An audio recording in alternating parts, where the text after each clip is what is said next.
Hi, this is Ken. I'm back here.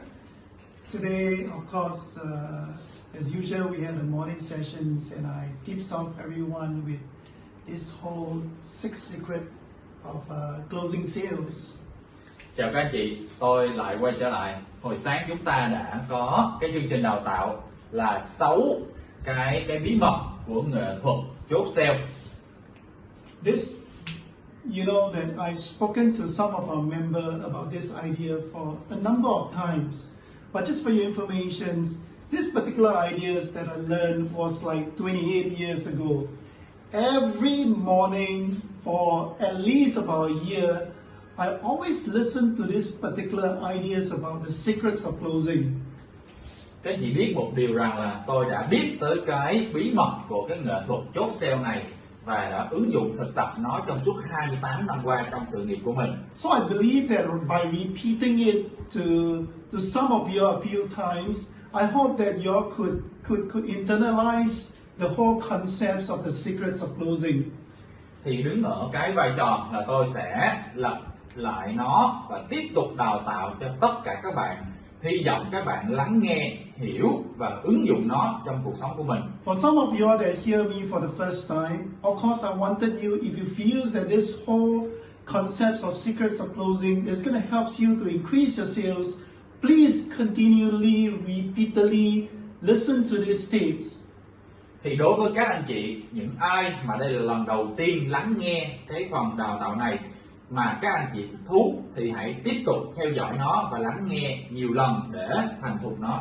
So, we all know that closing sales is every salesman wish whenever they start to prospect on somebody.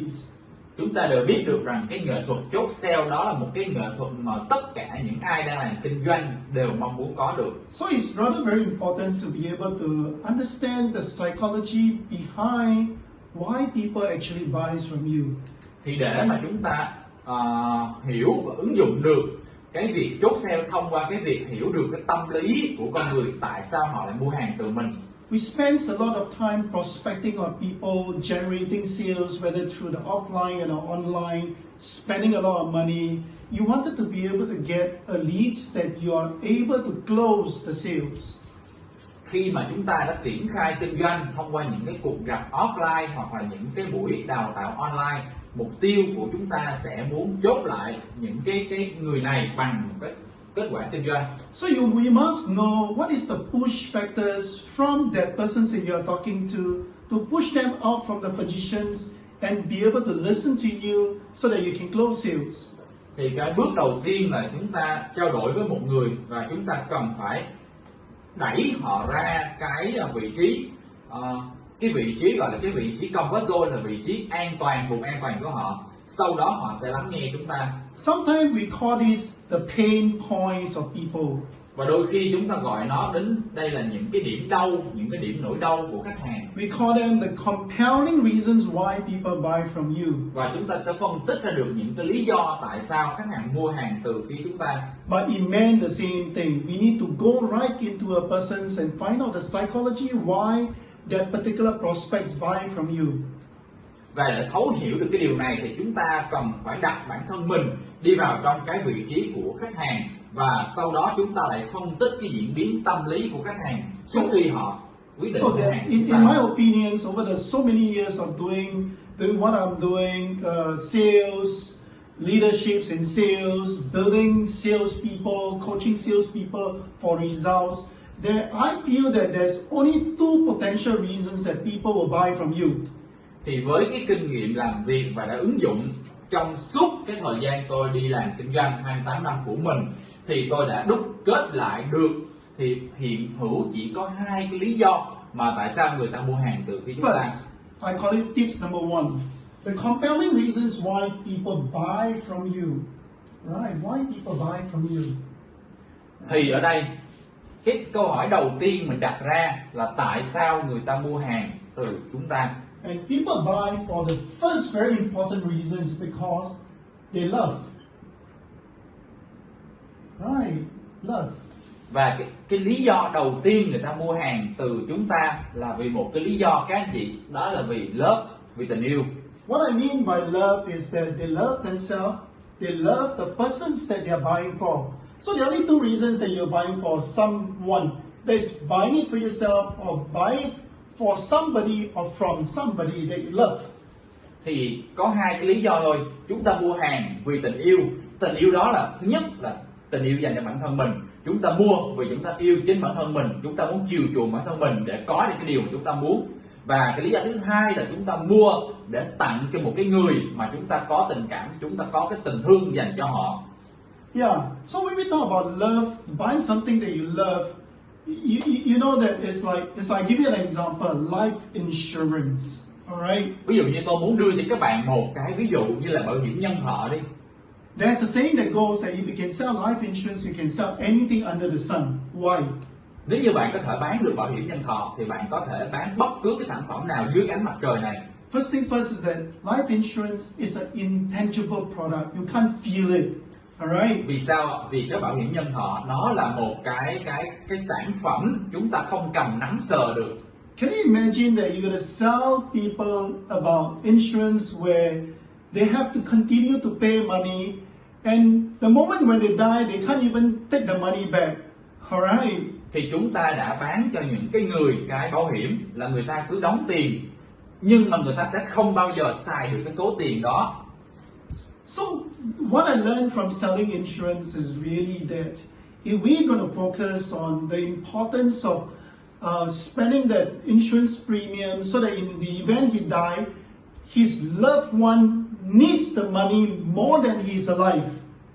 Thì khi mà tôi thích thú ở cái việc bán bảo hiểm là ở cái chỗ là tại cái thời điểm mà cái người đó họ chẳng may qua đời thì cái người cần cái số tiền đó chính là những cái người mà anh ấy cô ấy yêu thương rất là nhiều, cần cái số tiền đó hơn là ảnh cần lúc ảnh còn sống. So selling life insurance for me in my career has been an amazing experience because it's just so difficult to make people understand the importance of buying something that they will not feel it until the day they die, and somebody else they love will get the money. Thì bán bảo hiểm đã đưa cho tôi một cái trải nghiệm cực kỳ là thú vị khi tôi chia sẻ với một người và họ đã đóng góp và xây dựng một cái kế hoạch tài chính dành cho cái người yêu thương nhất của họ khi mà họ không có thể chăm sóc được những người yêu thương nữa, và lúc đó họ cũng không có xài được cái khoản tiền mà họ đã đóng góp được. So I often think that tangible products like health supplements, beauty cares, they use us a lot because we all got the compelling reasons, especially right now through the COVID situations. We want to keep ourselves very healthy. Why? Because we love ourselves. We want to make sure that we are healthy enough. Và ở trong cái tình huống bây giờ khi mà tôi đang đưa ra những cái sản phẩm vật chất cụ thể dùng để cho con người sử dụng để mà chăm sóc bản thân cho cá nhân họ và chăm sóc người thân cho họ thông qua cái việc sử dụng những cái sản phẩm bảo vệ sức khỏe. If you are a salesperson or we are salespersons, it is important to make sure that we all understand that the reasons that people will buy something from you because you are able to actually touch his compelling reasons that he's buying this because he loves himself so much and he loves the people around him. Thì đứng ở vai trò là một người sale, một người bán hàng, chúng ta phải hiểu được đây là cái thời điểm chúng ta chia sẻ lan tỏa cái tình yêu thương tới khách hàng để họ chăm sóc chính bản thân họ và họ chăm sóc tiếp những người họ yêu thương nhất. And the word love can be misused by salespeople sometimes. For example, you know, I used to go to a friend and says, "Look here, brother, you trust me, right? You love a friend like me, right? Can you buy from me?" Thì lúc này đôi khi tôi mới đưa ra một cái tình huống là tôi gặp một người bạn của mình. Tôi hỏi ảnh là anh yêu thương tôi đúng không? Anh có cái niềm tin rất lớn ở tôi đúng không? Vậy bây giờ tôi bán một sản phẩm, anh hãy mua cho tôi đi. And usually because that person loves you as a salesman, he is obligated to buy from you. So obligation in a word, the compelling reasons that people love you is a very strong closing strategy. Thì trong cái trường hợp này thì cái người đối phương là cái người họ có tình yêu đối với tôi và đồng thời họ có cái niềm tin đối với tôi rất là lớn. nên khi tôi đề nghị ảnh mua sản phẩm của tôi đi, ảnh sẽ đồng ý ngay. So obligation closing of a sales is very, very powerful because in Asia, we are usually obligated to somebody, which means that there's a level of love because the person would have entertained us, alright, spending time to build a relationship, and we owe it to him to buy something from him. Thì đặc biệt là ở cái khu vực châu Á chúng ta, trong khi mà cái kinh doanh nó dựa trên cái tình cảm rất là nhiều, nên cái việc mà bán hàng thông qua những cái mối quan hệ, đó là một trong những cái cách mà được người châu Á triển khai rất là nhiều. So the second compelling reason why people buy from you is from the word greed. Greed. Alright, greed. Now, have you ever experienced that you went into a shopping center and right in front of you as you enter the entrance of the shopping center there were a lot of sales item. Thì lúc này cái điều thứ hai để mà thể hiện được cái lý do tại sao bạn mua hàng, đó chính là cái lòng tham các bạn. Để ví dụ cho cái điều này, tôi đặt một cái ví dụ, khi mà các bạn đi vào một cái trung tâm thương mại đó, khi bạn mới bước vào cửa thôi, bạn sẽ thấy được rất là nhiều các bạn quảng cáo là giảm giá, khuyến mãi rất là lớn. You actually didn't have the intention to buy anything at all because you're passing by, but that sales in front of you tempted you so much and you actually ended up fighting for a sales item and buying something because it was so much of a discount. Thì khi mà bạn đi vào cái trung tâm thương mại, đôi khi bạn không có cái định hướng, không có cái dự định là sẽ mua những cái sản phẩm nào đó, nhưng bởi vì những cái khuyến mãi, những cái giảm giá rất là lớn phía trước mặt các bạn, nên đã làm cho các bạn nổi cái mong muốn lên, đây là những sản phẩm đã được giảm giá rất là rẻ, nên bây giờ các bạn sẽ đưa ra quyết định là mua. Another experience is this, that I was investing a lot in stocks. I wanted to learn about technical analysis. So what I did was I saw a newspaper that sell investment software, all right? And it says that, look here, if you use the investment software, you can actually make 10,000, 20,000 a month from trading stocks. Thì tôi đưa cho các bạn một cái ví dụ nữa. Thì tôi đã đi qua các lớp học đào tạo về đầu tư chứng khoán. Thì tôi đã học rất nhiều về phân tích kỹ thuật. Thì rất là phức tạp và khó các chị. Nhưng hiện tại trên thị trường có những cái software, những cái phần mềm họ bán ra, họ nói là nếu như các bạn mà đầu tư chứng khoán mà ứng dụng những cái software, những phần mềm này, thì các bạn có thể kiếm được 10.000, 20.000 đô cho một tháng. And I was tempted for that 20,000. I ended up paying 5,000 to attend a training, and I got a software and I never used it. Thì các chị biết được là khi mà có những cái lời hướng dẫn như vậy á, thì tôi đã thấy được là họ đưa ra các chương trình đào tạo là đóng 5.000 đô vào đó để học cái chương trình đào tạo, sau đó là được cung cấp một cái phần mềm để mà có thể kiếm được tiền, nhưng thực tế là chúng ta không thể ứng dụng được các phần mềm đó trong đào tạo được, trong trading thực tế được. So you realize that actually a lot of us are driven by this word called greed, because we wanted to a short-term gain, we wanted to make fast money, we ended up getting caught into some salespeople trap. Các anh chị biết được rằng là bởi vì một cái chữ tham thôi mà tất cả chúng ta trong cái xã hội này bị dẫn dắt bởi những cái điều đó. Chúng ta đã bỏ thời gian, công sức, tiền của ra và đi theo những cái sự dẫn dắt trong các chương trình khuyến mãi, để từ đó chúng ta đưa ra quyết định mua hàng thông qua cái lòng tham của chính mình. So that's the reason why when we look at a lot of marketing advertisements and all that sort of thing, they uses the weakness of people called greed. Alright? Thì lúc này các đơn vị, các nhà làm marketing họ đã đánh vào cái điểm yếu nhất của con người, đó chính là cái lòng tham ở trong tâm lý. So it's because people are greedy, the prospects sometimes are greedy, it helps us to actually open up some sales and potentially even closing a sales, because normally we understand that people weaknesses is because they are greedy. Và thông qua cái việc mà hiểu về tâm lý con người như vậy, nên những cái nhà làm marketing, những chuyên gia bán hàng họ đã tấn công vào các điểm yếu này để đưa ra các nghệ thuật bán hàng. So the question right now is that, assuming that you're designing a street, assuming that you're trying to sell something, so you're going to start thinking about, okay, how do I use the compelling reasons of love and greed to make a sales? Thì lúc này đối với những cái người bán hàng, khi họ lên cái kịch bản bán hàng, họ viết ra những cái đoạn văn kịch bản bán hàng, thì họ sẽ tập trung vào cái việc đánh hai điểm tình yêu và điểm lòng tham.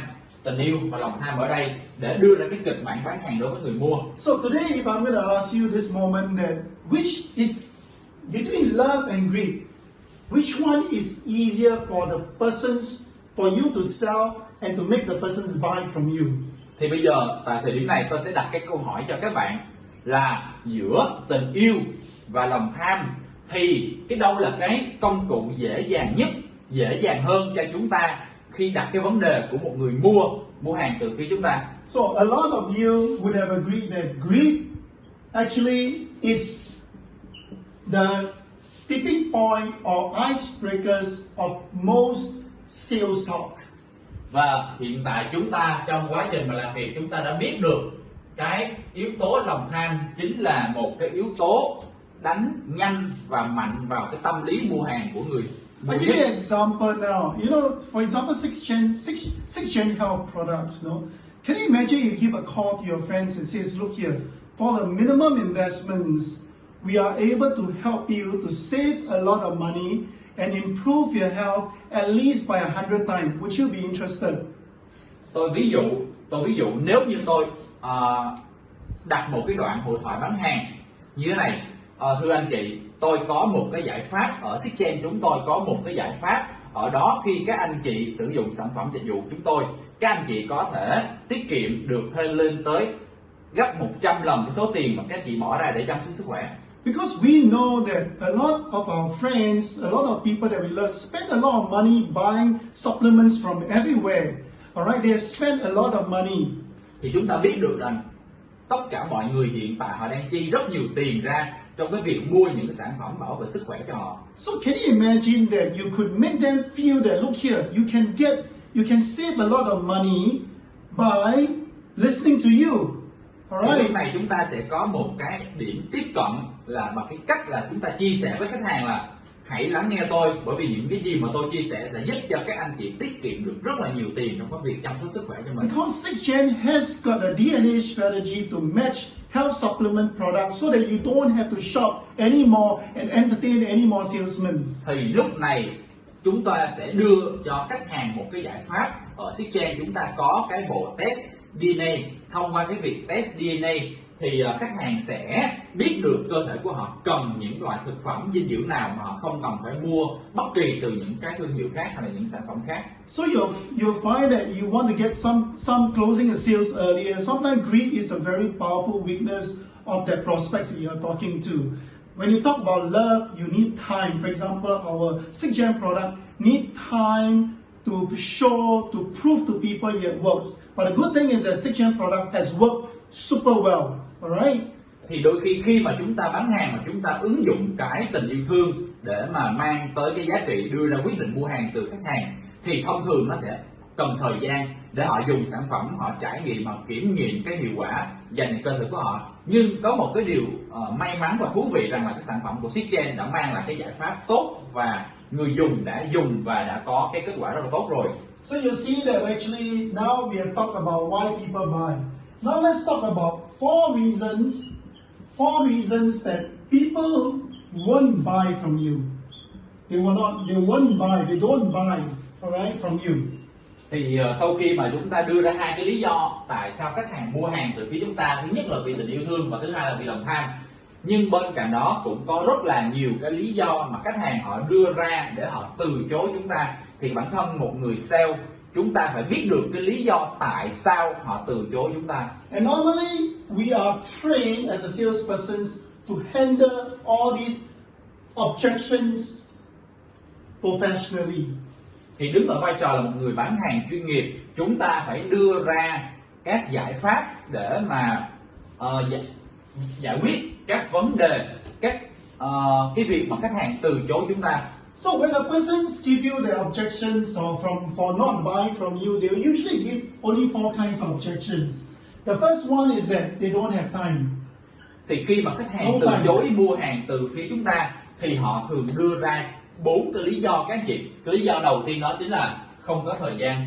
Which is indeed true, because if the persons or if the salesman cannot find time, or for him to convince him to give you time to do a presentation, you are never able to get a sales from him. Thật sự đúng là như vậy các anh chị. Khi mà chúng ta chưa có đặt được cuộc hẹn hay là chưa có lấy được cái thời gian của khách hàng để lắng nghe chúng ta nói về một cái sản phẩm dịch vụ của chúng ta đang cung cấp thì chắc chắn một điều rằng là họ sẽ không có được cái thời gian để hiểu sản phẩm chúng ta kinh doanh là cái gì. So this is number one objections. The second one is when they have got no money, alright? Because if they want to buy something from you, they got to have money to buy from you. Và cái điểm thứ hai cũng rất là rõ ràng luôn là khách hàng họ nói là họ không có tiền để mua hàng từ phía chúng ta, là không có tiền. So normally we need to find a way to come up with a payment solutions so that you can find money to close the sales. Thì lúc này đứng ở phía chúng ta cần phải xác nhận với lại khách hàng. Nếu các anh chị đã thích rồi nhưng các anh chị không có tiền thì bản thân một người sale chúng ta phải đưa ra một cái giải pháp thanh toán giúp cho khách hàng có thể mua sản phẩm một cách dễ dàng nhất. You know that today if you buy a car that you love and it's expensive, what does a salesman ask you to do?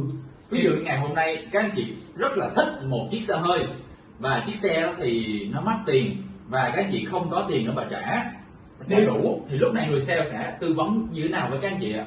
They will organize a loan so that you pay very little for the front, and knowing that you can afford because you got a job, you can continue to service the loan, and the most important thing, he close you on the car sales. Thì lúc này cái người bán xe sẽ đưa ra một cái giải pháp cho các anh chị là các anh chị sẽ thanh toán chậm thông qua cái sự hỗ trợ từ ngân hàng, và họ sẽ xác minh các anh chị là một người đang có công việc, đang có nguồn thu nhập và các anh chị có khả năng sẽ trả nợ cho ngân hàng bằng những cái khoản nhỏ. Thì lúc này cái sự hợp tác giữa đơn vị bán xe và ngân hàng sẽ cung cấp được cái dịch vụ cho các anh chị là mua một chiếc xe ưng ý. So if you want to close a sales, you got to find different ways to find money for that particular person so that he has the money to buy from you. Thì đứng ở cái góc độ là một người kinh doanh, chúng ta phải luôn luôn hỗ trợ khách hàng một cách tối đa để họ có được một cái giải pháp kiếm được tiền tại thời điểm đó để mua hàng cho chúng ta. And normally to handle this objection, we say that the closing techniques for no money is that you must be able to help the persons to make small decisions. Thì lúc này đứng ở cái vai trò người bán hàng, thì khi chúng ta gặp những cái trở ngại này, chúng ta cần phải giúp cho khách hàng vượt qua cái khó khăn này và đi tới một cái suy nghĩ nhỏ của khách hàng. So we call these techniques called close on a minor decisions. So small. Thì lúc này cái để mà vượt qua cái trở ngại là khách hàng không có tiền, đó chỉ là một cái trở ngại nhỏ các anh chị. Your buyer don't want to make big decisions when it comes to money. It's easy for them to buy small decision, pay little money. So that's why loan installments work very well.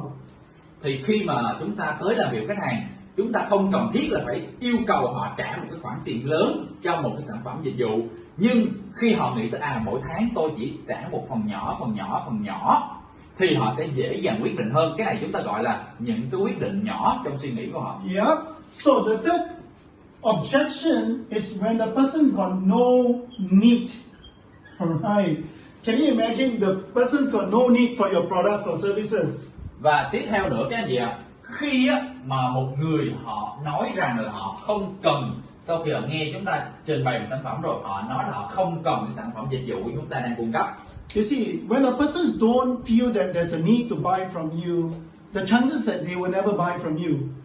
Nếu như một người họ nói với chúng ta rằng là cái sản phẩm của anh hoặc của chị tôi không cần. So if you understand the whole sales process very well, it could because you have not do enough fact find.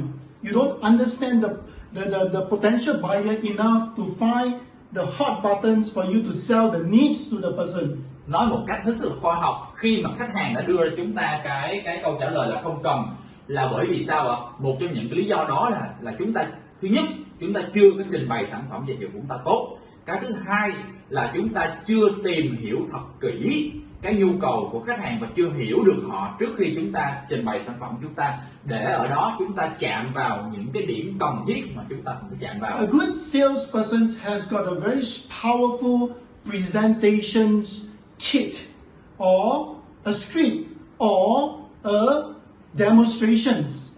Một người bán hàng tốt, một người bán hàng giỏi là một người bán hàng sau khi họ đã có một sự chuẩn bị tốt. Cái thứ nhất là sales kit, cái thứ hai là cái đoạn văn chào mời bán hàng, hoặc cái thứ ba chính là cái phần trình bày và mô tả sản phẩm.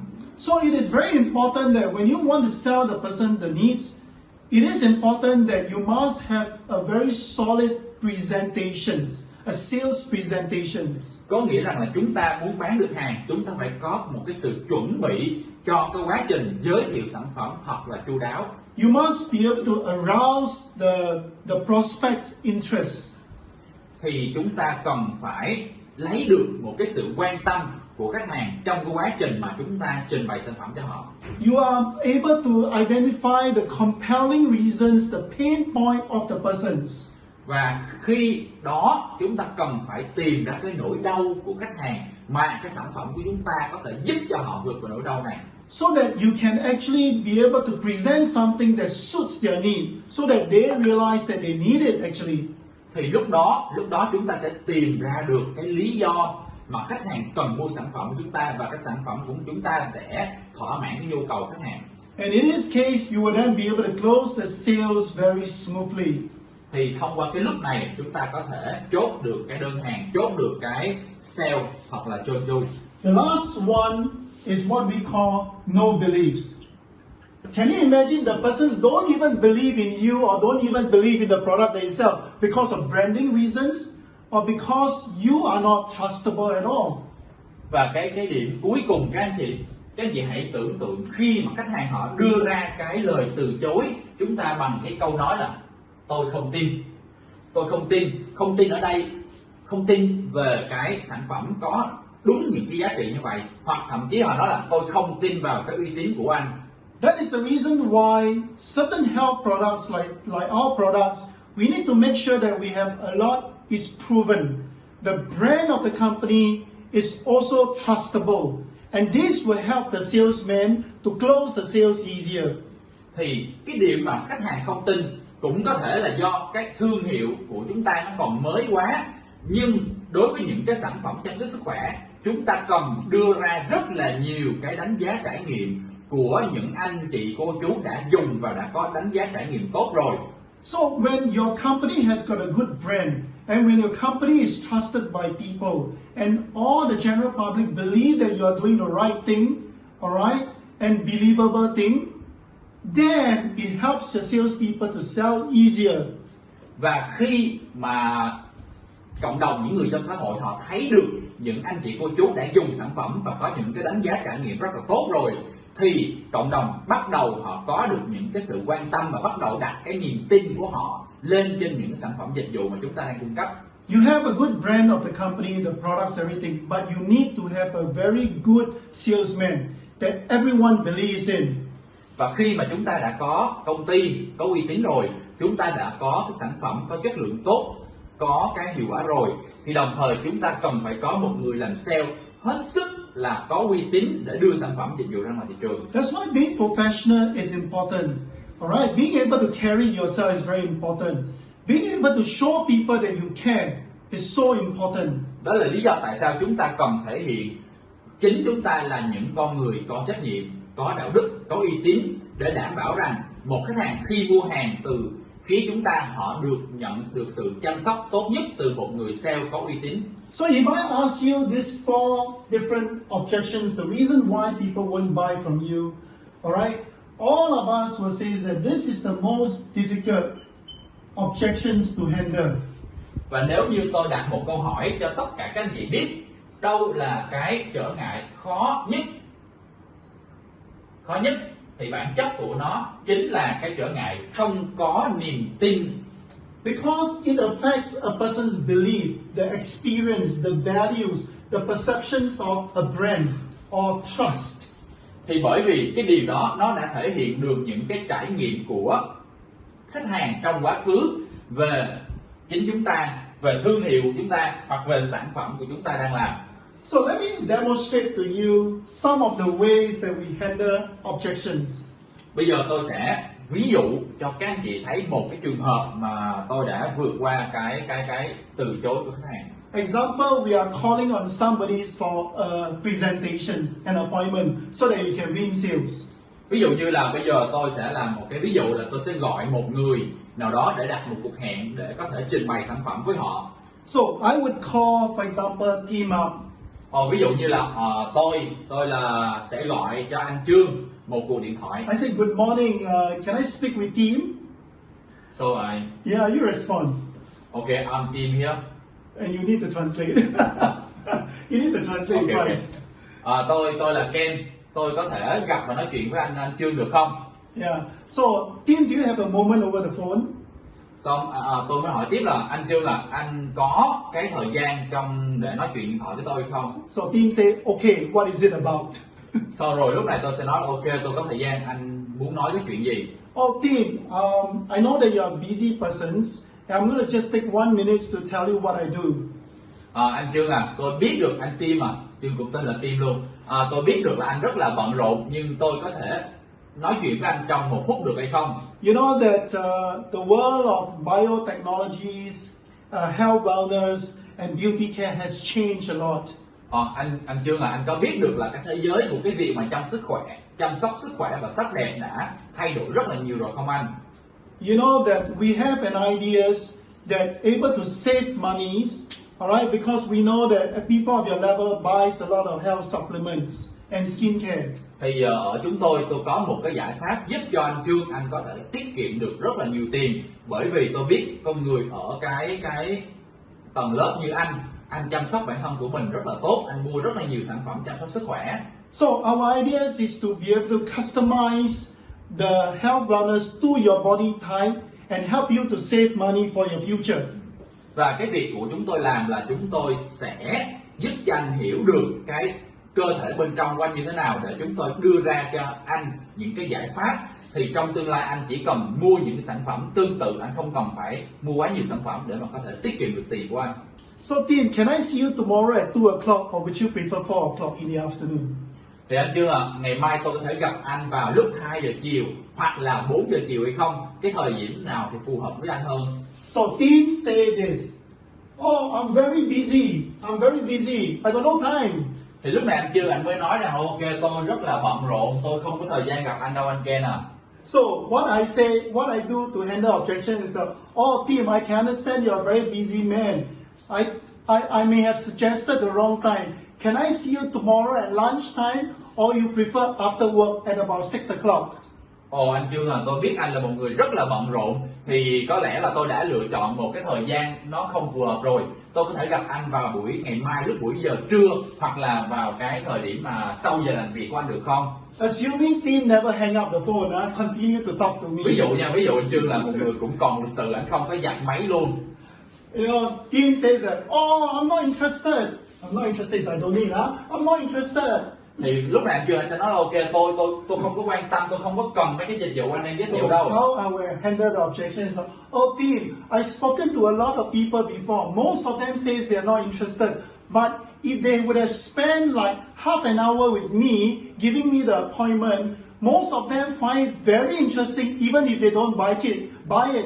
Alright, and they learn something new to help their family and have additional knowledge.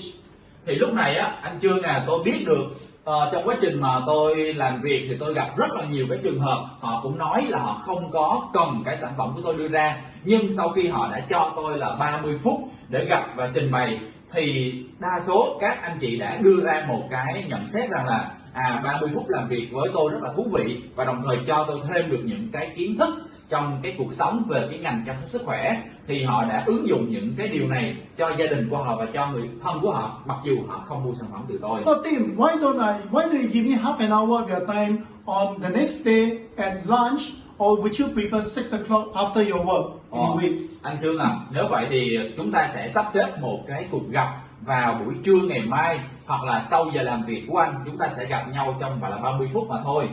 But Ken, you know, I think it's going to be very expensive. I cannot afford, no? Anh Ken à, tôi nghĩ rằng cái giải pháp của anh nó thú vị, nhưng mà có lẽ là nó rất là mắc tiền, tôi không có thể chi tiền được đâu ạ.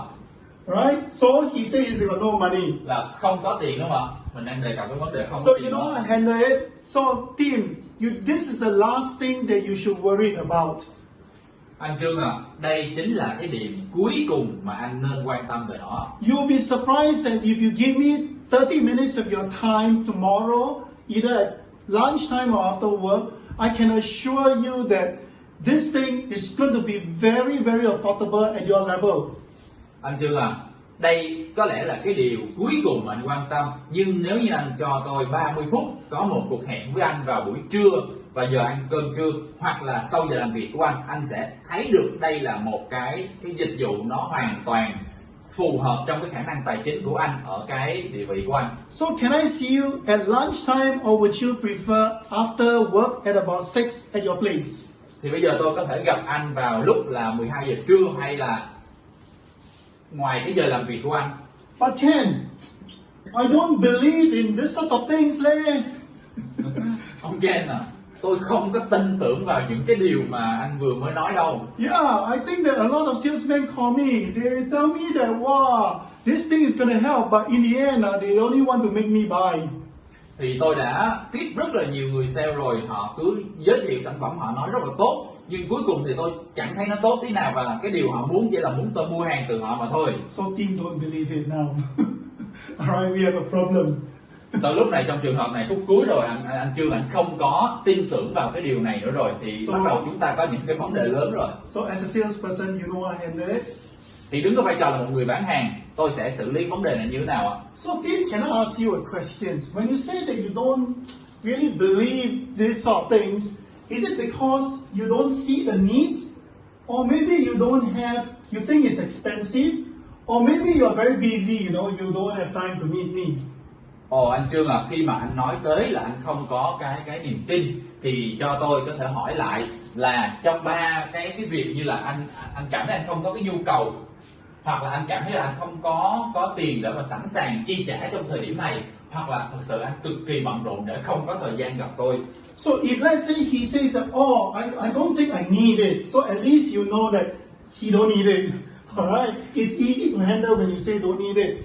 Thì lúc này nếu như anh nói là ok, thực sự là tôi cảm thấy là tôi không cần nó trong cái thời điểm này, thì ít nhất đứng ở góc độ là người sale, các bạn biết được cách thật sự đằng sau nó là khách hàng không cần nó. Thì khi mà khách hàng không cần nó thì bạn mới có thể vượt qua được cái sự từ chối này.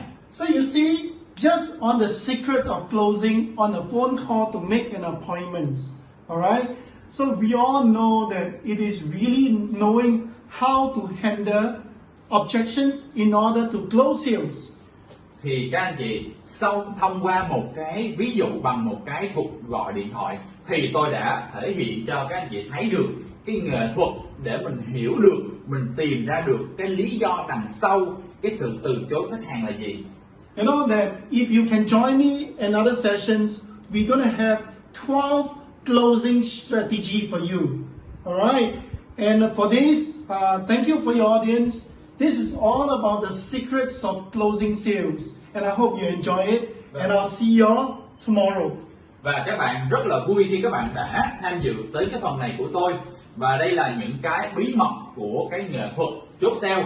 Bên cạnh đó nữa thì tôi còn có những cái chương trình tiếp theo như là 12 cái chiến lược để mà chốt sale. Thì tôi sẽ chia sẻ với các bạn trong những video clip sau. Rất cảm ơn các bạn đã dành thời gian cho cái buổi ngày hôm nay. And see you all soon. Thank you very much, and we will have more of this soon. Thank you.